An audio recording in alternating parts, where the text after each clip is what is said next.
के छोड़े हैं बाकी सारे रास्ते, बस आया हूँ तेरे पास रे। मेरी आंखों में तेरा नाम है, पहचान ले।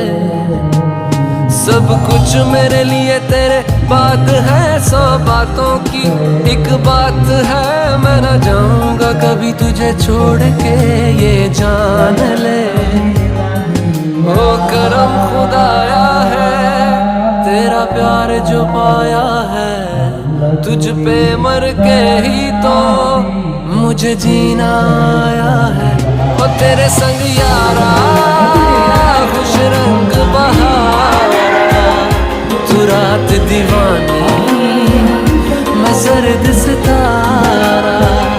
ओ तेरे संग यारा खुश रंग बहारा, मैं बहता मुसाफिर तू ठहरा किनारा।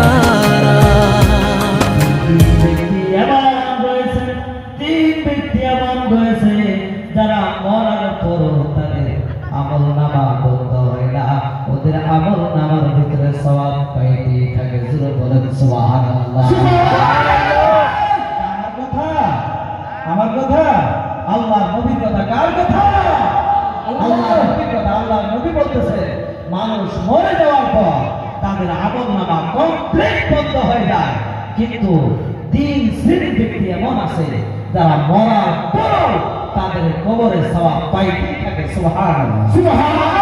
আমরা কি ওদের মধ্যে হতে চাই না? কে কে আমরা চাই যে মরার পর আমাদের